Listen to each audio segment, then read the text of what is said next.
Cumprimento a todos no santo e bendito nome de Jesus.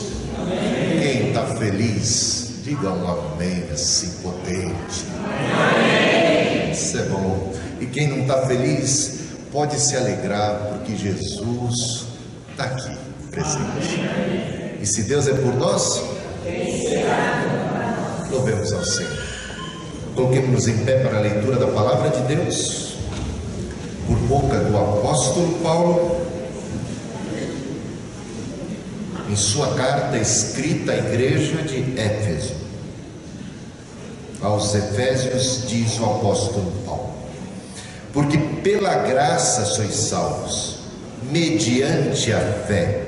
Isto não vem de vós, é dom de Deus, não de obras, para que ninguém se glorie, pois somos feitura dele, criados em Cristo Jesus para as boas obras, as quais Deus de antemão preparou para que andássemos nelas. Amém? Pode se assentar. O tema da mensagem é uma questão. A questão é a seguinte: como se dá a salvação? Como se dá a salvação? Nesse texto nós destacamos o seguinte: 3 verdades importantíssimas que você não pode esquecer. A primeira é que a salvação se dá pela graça. A segunda é que a salvação se dá mediante a fé. E a terceira é que a salvação se dá para as boas obras. Salvos, sois salvos, diz o apóstolo Paulo, pela graça, mediante a fé, para as boas obras. Salvos pela graça, mediante a fé, para as boas obras. Portanto, quando se diz que somos salvos pela graça, isto é a base, o fundamento de nossa salvação.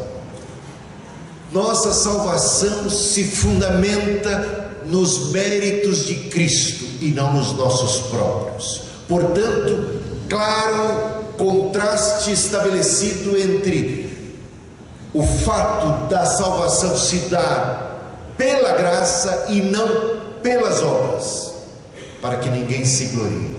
É pelos méritos de Cristo e não pelos nossos próprios. Não é pelas obras, é para as obras, mas não por elas, não pelas nossas, mas pelas obras de nosso Senhor Jesus Cristo, uma em particular, a sua obra redentora, o seu sacrifício na cruz, sua morte substitutiva. Ele assumiu a nossa bronca. O castigo que nos traz a paz estava sobre ele. Pelas suas pisaduras fomos nós sarados.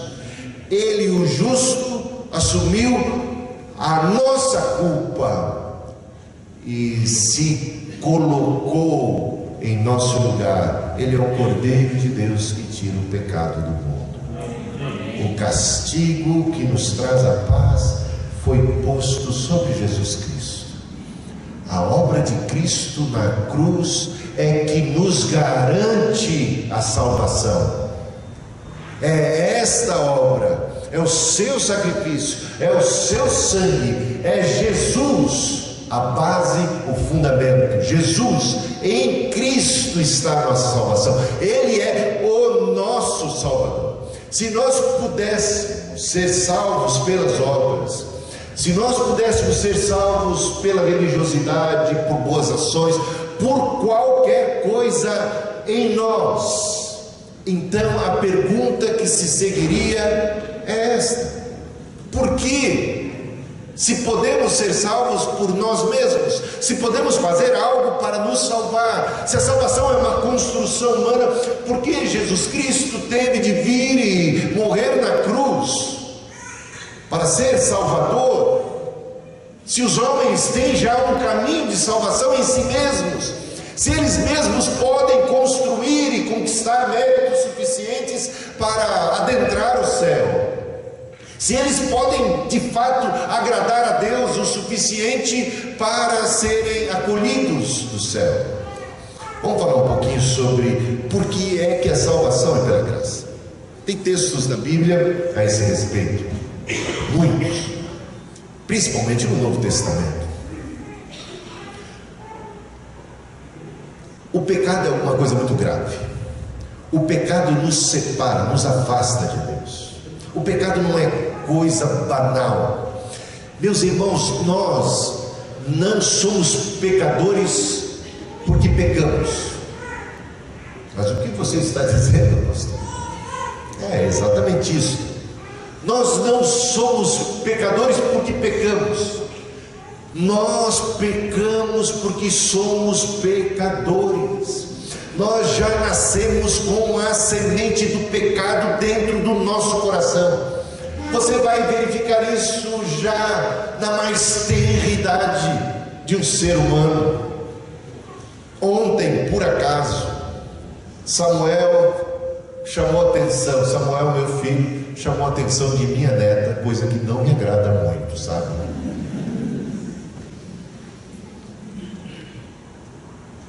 Ele chamou a atenção dela porque ela estava brincando. Ela tem 2 anos e 9 meses. E brincava ela em pé sobre uma cadeira. E o Samuel chamou a atenção. Helena, desce dessa cadeira depressa. Para de brincar em pé sobre a cadeira. A resposta da Helena foi a seguinte: pai, eu não quero ser obediente. Aí o Samuel perguntou: filha de 2 anos e 9 meses, que está em pé sobre a cadeira, por que cargas d'água você não quer ser obediente? E a resposta dela foi pura e simplesmente: porque eu quero ser feliz.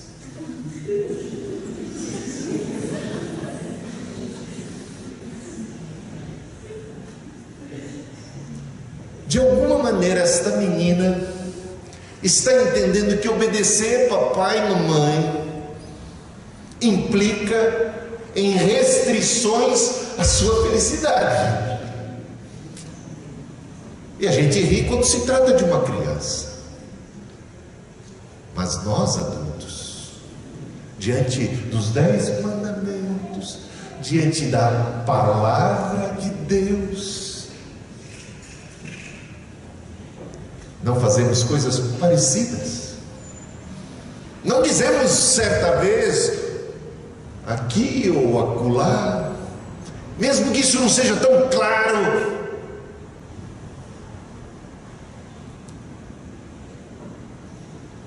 Acho que não vale a pena obedecer. Acho que obedecer restringe o meu espaço de alegria e de felicidade. Acho que eu sei o que de fato é melhor para mim, e desconsidera a voz do Criador, pura e simplesmente. O problema da Helena é que ela interpreta, como criança que é, que as ações de seu pai são não tão boas assim do ponto de vista da diversão, da alegria e da felicidade. Mas é claro que se o pai diz: desce dessa cadeira, não vale a pena brincar aí em pé. O que o pai tem em mente? O risco que essa criança está correndo, que muitas vezes ela não se percebe. E o que o pai quer? Que a criança não se divirta, que não seja feliz? Não, o pai quer que ela seja muito feliz, e quer que ela seja feliz por um período muito prolongado, concorda? Que existem coisas muito arriscadas na vida. E quem tem mais experiência, mais saber, sabe o que é que está se passando. Mas às vezes a criança da sua perspectiva, não consegue conceber tudo isso. E nós, em relação a Deus, quem é mais sábio, nós ou Deus? Bom, a gente sabe que nossos primeiros pais, Adão e Eva, eles pecaram. E por que pecaram? Alguma coisa passou na cabeça de Eva, passou na cabeça também de seu esposo, o Adão. Como se dissesse: eu acho que a serpente tem razão. Eu acho que se a gente comer, a gente vai se beneficiar, a gente vai experimentar um barato que até agora a gente não experimentou. Você entendeu que eu coloquei barato aí de propósito? Essa curiosidade, esse desejo de experimentar, esse desejo de gozar a vida, doidado de ter da vida tudo, e não querer que ninguém dê pitaco nas nossas escolhas, nas nossas decisões, ainda que seja pai. Nós sabemos o que é melhor. Então, irrompeu-se ali esse espírito de rebeldia, de rebelião, de alguém que não confia no Criador, não se entrega, não dá ouvidos e decide seguir o seu próprio caminho, porque entende saber mais do que Deus, ou entende que Deus está de alguma forma privando ele ou ela do bem bom da vida, de algum saber especial. Então parte de uma desconfiança, parte de uma suspeita de que Deus não é tão bom assim, de que seus conselhos não são tão benéficos para a nossa vida. Sei eu o que é melhor para mim, comerei porque parece muito saboroso, comerei porque parece me trazer algo, uma experiência superior, e assim caíram no pecado. E desde lá para cá nós nascemos com esta semente do mal, e nós temos inclinações para pecar. Todos pecaram, como diz o apóstolo Paulo em Romanos, todos pecaram, destituídos estão da glória de Deus. O pecado separou o homem do paraíso de Deus e trouxe sobre si maldição. Meus irmãos, não há um justo, uma única pessoa que cumpra cabalmente a vontade de Deus. E o melhor da gente, que a gente pode apresentar, e muitas vezes até as nossas mais boas ações, podem estar contaminadas por algum egoísmo, por algum orgulho, por algum outro interesse oculto que outros não sabem, até mesmo aquilo que parece ser tão tremendo. Diz o apóstolo Paulo isso em 1 Coríntios capítulo 13. Ele fala da possibilidade de alguém ser capaz de dar a sua vida, de ser um mártir, sem a motivação correta. E ele diz: ainda que eu dê o meu corpo para ser queimado em favor da humanidade, se não tiver amor, isto de nada me aproveitará. Feitos grandiosos. É possível que essas coisas grandes, tremendas, que deixam o próximo de boca aberta, não sejam frutos de um sentimento puro. Quem pode saber isso? Só Deus. Quem pode avaliar todas essas coisas? Só Deus. Muitas vezes nós mesmos estamos equivocados a respeito das nossas reais intenções. Diz por conta disso o profeta Jeremias, se não me engano, que as nossas obras de justiça são como trapo de imundícia diante de Deus. Meus irmãos, não é à toa que o próprio profeta Isaías, quando teve uma visão de Deus, tremeu na base. e disse: ai de mim que vou perecendo. Por quê? Porque reconheceu ele não ter em si mesmo a dignidade, mérito suficiente para estar em pé diante de Deus. Tremenda é a diferença entre nós e o Criador. A santidade de Deus, a luz de Deus, a glória de Deus revela todo o nosso fracasso. Às vezes nós nos sentimos, é possível isso, que nos sintamos melhores aqui ou ali quando nos comparamos com os outros. Pode ser que alguém aqui esteja se comparando a algum deputado, esteja se sentindo uma pessoa muito íntegra, concorda? Mas quando a parada é nos compararmos com Jesus Cristo, por exemplo, a coisa muda de figura. Diz Pedro: Senhor, retira-te do meu barco, porque eu não sou digno. Essa é a atitude correta do homem diante de Deus, a atitude da humildade, a atitude do reconhecimento de que é pecador, por isso carece de perdão, carece de misericórdia. O que gritou Isaías diante da visão? Ai de mim, socorro. Tem misericórdia. Ai de mim que vou perecer. Ele clama por socorro. Será que você tem uma visão correta de si mesmo? Sabe o que pensava eu quando era criança?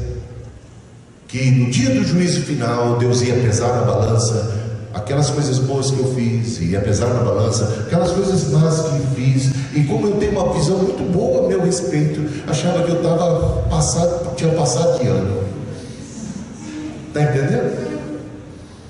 Está pesando mais o bem do que o mal.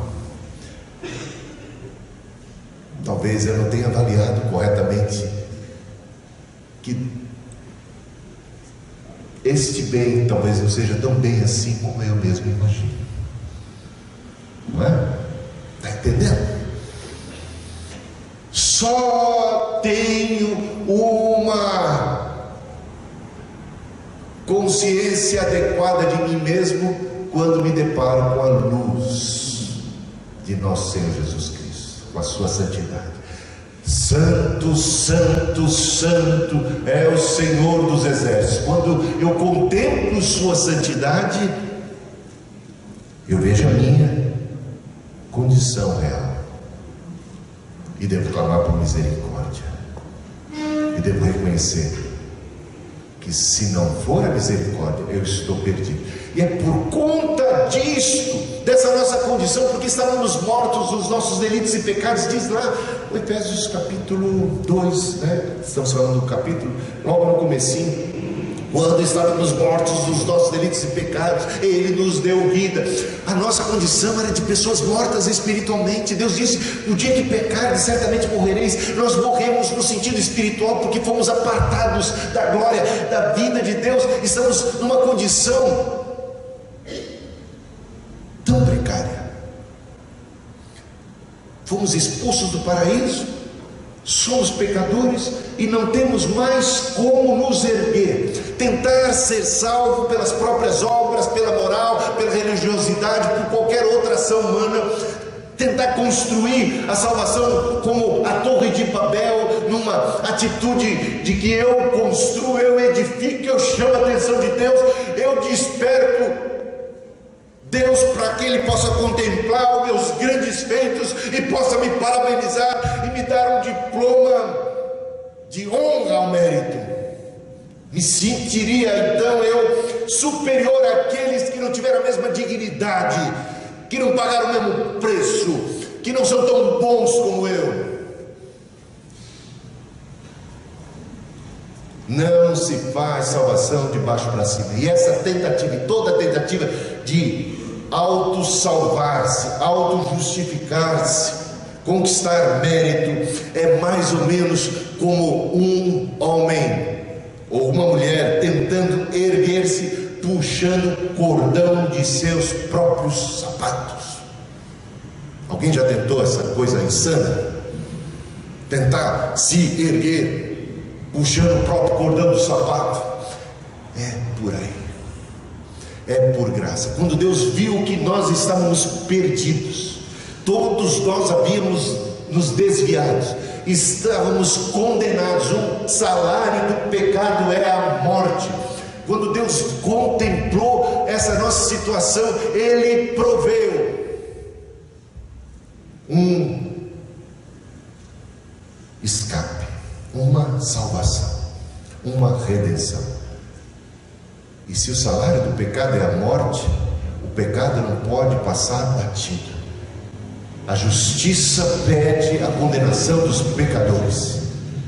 Por conta disso, para satisfazer a justiça divina, Cristo assumiu, o justo, aquele que nunca pecou, assumiu a nossa condição e foi crucificado em nosso lugar. Isto é graça, meus irmãos. Isso é um presente. Isto é um dom. A salvação é dom de Deus. A salvação aqui, o termo aqui, sois salvos. Sois salvos. Essa expressão, sois salvos, é isto que é um dom de Deus. É isto que se dá por méritos de Cristo, por obra de Cristo e não pela nossa. É isto que é graça. É isto que é graça oferecida e apropriada por nós mediante a fé, oferecida por Deus. E a nossa participação é acolher, é receber o presente. Esse presente é para você. Esse presente é para toda a humanidade. Mas há uma condição: que você acolha e receba isso pela fé. Que você tenha fé na obra de Cristo, que você tenha fé no sangue de Jesus derramado, que você tenha fé na obra de nosso Senhor Jesus Cristo na cruz, e que ao gritar está consumado, consumada foi a justiça divina, Ele pagou o preço e é tua redenção, é teu perdão. Mas tenha fé nisso, aproprie-se, e se você se apropriar pela fé, você fica contente nesta hora, você experimenta uma paz que excede a todo entendimento humano. É obra de Deus, é para você. Abraça, recebe, e você recebe isso de mãos vazias. Você recebe isso como um mendigo diante de Deus que diz: eu não tenho nada para trocar. E é por isso que a salvação é de graça, porque Deus é muito rico para cobrar qualquer coisa a respeito dela. E nós somos muito pobres para poder pagar essa salvação. Nós não merecemos. É dádiva, é presente e é para você. Mas eu já fiz tanta coisa errada. Todos nós já fizemos. Alguns fizeram mais do que outros, mas todos pecaram. E o pecado traz condenação, traz a morte. Jesus assumiu a morte e a condenação e nos ofereceu salvação. Creia nele. Jesus tornou-se o caminho, a verdade, a vida, a eternidade oferecida a nós, a reconciliação pelos méritos de Cristo. A salvação é uma dádiva, é um dom. Tem gente, alguns teólogos, pastores, membros, ao lerem Efésios 2, de 8 a 10, principalmente no versículo 8, diz assim: pela graça sois salvos, mediante a fé. Isto não vem de vós, é dom de Deus. E eles interpretam que isto faz referência à fé, mas na gramática grega, e você não tem obrigação de conhecê-la, mas vou garantir isso para você, e fica como lição de casa de conferir isso que estou dizendo. No grego, esse é pronome demonstrativo, né? Isto, ele é neutro. E tem ele também no masculino. E tem esse mesmo termo isto no grego, também no feminino. Só que a palavra fé, pistes, no grego, é substantivo feminino. Está ficando chato, agora virou aula de português aqui, não é aula de grego, né? O que é impossível dentro da gramática, e Paulo era exímio, dominava o grego como ninguém. Impossível você usar um termo neutro para um substantivo feminino. E graça, caris, outro termo que ali aparece, também é feminino. Portanto, apenas é possível que isto esteja se referindo a sois salvos. Isto, sois salvos, não vem de vós, não vem pelas obras, é dom de Deus. Porque isso é muito importante a gente saber.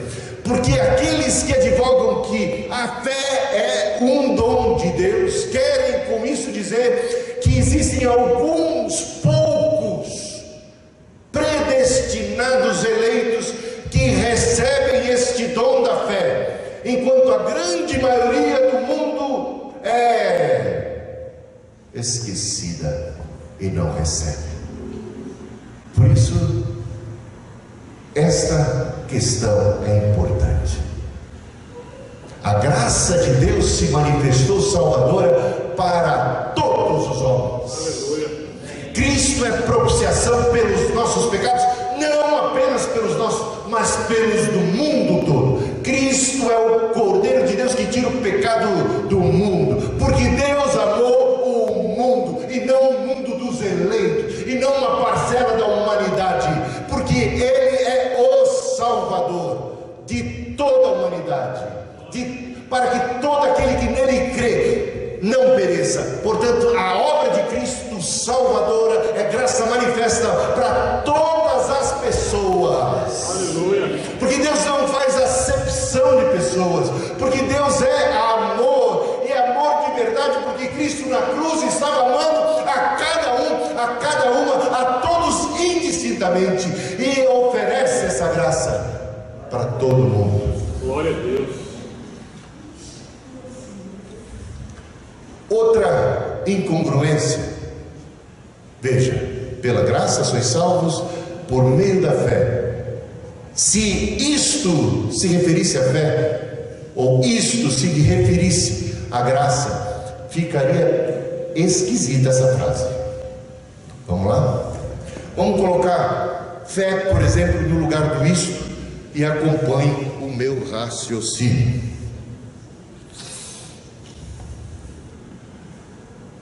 Porque pela graça sois salvos por meio da fé. Isto, a fé, não vem de vós, é dom de Deus. A fé não vem das obras. A fé não vem das obras? Explica isso para mim que eu quero entender. Não dá tilt? O que não vem das obras é sois salvos.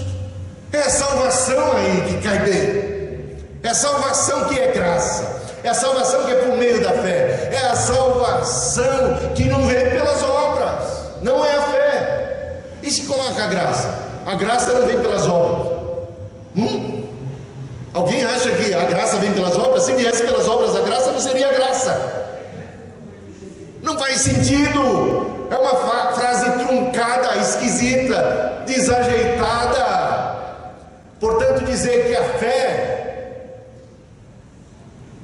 não vem das obras seria como dizer: será que tem alguém que acredita que se eu fizer bastante obras, aí sim eu vou ter fé? Está entendendo? Será que Paulo precisa dizer a fé não vem das obras? Porque tem gente que está pensando que se fizer bastante obras um dia vai ter fé. Está entendendo que fica esquisito? A fé não vem das obras, não. O que não vem das obras é a nossa salvação, meus irmãos. É isso que é tema de Romanos, é o tema de Efésios, é o tema do Novo Testamento. Pela graça sois salvos pela graça, mediante a fé. Sois salvos, não vem das obras. Sois salvos, não vem de vós, é dom de Deus. Vamos então para o O segundo ponto, definida a questão de que nossa salvação está baseada na obra de Cristo e não na nossa, é graça, é dádiva de Deus, entendemos. Vamos para segundo ponto importante. Deus nos oferece a salvação de graça. E como participamos disso? Mediante a fé. Mediante a fé. Ninguém precisa ficar de fora. A graça de Deus se manifestou salvadora a todos. Jesus Cristo veio como a luz do mundo. E quando você recebe essa pregação de hoje, por exemplo, a pregação do Evangelho, está cooperando com este pregador, o Espírito Santo, saiba. Porque é o Espírito Santo que nos convence do pecado, da justiça e do juízo. Antes de nós crermos, há uma graça a nosso favor, benéfica, que nos capacita a responder positivamente. É mediante a fé, não é mediante as obras que se dá a salvação, é por meio da fé. Vou para esse ponto então. Pela graça sois salvos mediante a fé para as obras. O fundamento é a graça, mas somos salvos por meio da fé. É por este meio, pelo meio da fé, que nos apropriamos do dom da salvação. Perceba que fé não é fé na fé, não é aquele corinho do Gilberto Gil. Andar com fé eu vou, porque a fé não costuma falhar. O que é importante é ter fé, não importa no que. Quando você está na fé, qual é a sua fé? Você é budista, confucionista, você adora Maomé, qualquer coisa assim, Alá. Não importa, você tem fé, que bom! Que bom que você é um homem e uma mulher de fé, que bom! É importante ter fé, é fé que importa, é a fé que é tudo, é a fé que salva, não é a fé que salva. Por isso entendamos, é Jesus que salva, é a obra de Cristo que salva, é a minha fé em Cristo, é a minha fé na cruz, é a minha fé na obra, é a minha fé na palavra de Jesus, é isto que salva, meus irmãos. Não é fé, tenho fé, então fica sossegado, está salvo. Tenha fé em Cristo, Ele é o caminho, a verdade e a vida. Deus ofereceu como sacrifício para propiciação mediante a fé pelo seu sangue, porque Deus amou o mundo de tal maneira que deu seu Filho, para que todo aquele que nele crê, nele, Jesus, é que tem que estar a nossa fé. Amém? E vamos para o último ponto. A salvação não é pelas obras, mas é para as obras. Tem gente que diz, é graça, eu fico na graça, eu morro na graça e vivo uma vida de desgraça. Meus irmãos, Jesus nos salvou, mas nos salvou para valer. Ele nos salvou do pecado, Ele nos salvou das consequências do pecado, Ele nos salvou do diabo, Ele nos redimiu do inferno, Ele nos transportou para o reino do Filho do seu amor. Ele nos tirou quando a gente não podia fazer obra nenhuma suficiente, adequada para ser salvo, quando a gente não conseguia cumprir os mandamentos adequadamente, quando a gente estava morto em delitos e pecados. Ele teve misericórdia de nós, Ele nos salvou. Mas Ele nos salvou não pelas obras, mas lembre-se, para as obras. As boas obras são a consequência natural de nossa salvação. Se a graça é a raiz, de nossa vida espiritual, as boas obras são o fruto desta raiz, desta graça. Concorda? E Jesus disse: pelos seus frutos os conhecereis. Salvos pela graça, mediante a fé, para as boas obras que Deus preparou de antemão para que andássemos nela. Nossa predestinação, o destino do salvo, esse é o destino nosso: praticar as boas obras, ser cheio do Espírito Santo. Lembram de Efésios capítulo 1? Vamos lá para o versículo 3. Efésios 1, 3.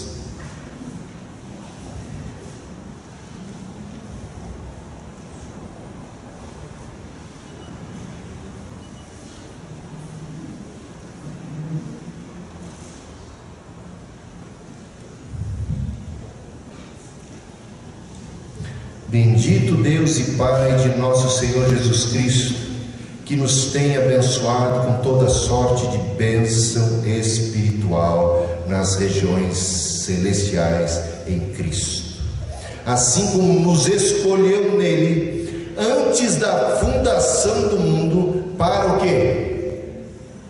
Para sermos santos. Esse é o nosso destino. Deus nos deu o poder de não apenas sermos chamados, denominados filhos de Deus, mas sermos feitos filhos de Deus. E o mandamento de Cristo aos filhos é: sede santos, sede perfeitos, assim como perfeito é o Pai Celestial. O que é impossível para os homens é possível para Deus, pelo Espírito, toda a armadura de Deus. Essa é a nossa vocação. Diz o termo grego, quando fala assim: porque somos feituras suas, feitos duas vezes, feitos a primeira vez, criados à imagem e semelhança de Deus, e agora recriados em Cristo Jesus, restaurados a essa imagem e a essa semelhança, tendo em nós o Espírito, a mente de Cristo, a armadura de Deus e potencial para andar no Espírito. Se nascemos no Espírito, pelo Espírito de Deus, devemos andar no Espírito de Deus. Essas coisas vos escrevo para que não pequeis. E se pecar, acabou tudo. É o fim que diz o apóstolo João: se pecarmos, ainda temos em Cristo não um juiz, mas um advogado. Ele é propiciação pelos nossos pecados, não apenas pelos nossos, mas pelos do mundo inteiro. Se confessarmos os nossos pecados, Ele é fiel e justo para purificar, perdoar. Meu justo cairá 7 vezes, 7 vezes eu o levantarei. Meus irmãos, se andarmos na luz como Cristo está na luz, temos comunhão uns com os outros, e o sangue de Jesus nos purifica de todo pecado. Da ideia de que andar na luz não implica necessariamente impecabilidade. Se dissermos que não temos pecado, somos mentirosos. Mas, irmãos, não podemos fazer do pecado um projeto de vida. Não podemos assumir uma condição: eu sou pecador, não posso fazer nada a respeito, eu tenho que pecar mesmo. Não, porque eu nasci de novo, porque eu agora sou filho de Deus e tenho poder para resistir o diabo, botar ele para correr, para vencer o mal. Filhinhos, essas coisas vos escrevo, porque sois fortes. A palavra de Deus está em vós e tendes vencido o maligno. Ele disse isso, sabe para quem? Não foi para os anciãos da igreja, não foi para as pessoas mais gabaritadas, experimentadas, que depois de muita luta conseguiram vencer a carne. Ele disse isso para os adolescentes de sua igreja, ele disse isso para os jovens. Ele disse: filhinhos, jovens, essas coisas vos escrevo, porque sei que vocês são fortes. A palavra de Deus está em vocês e vocês já têm vencido o maligno.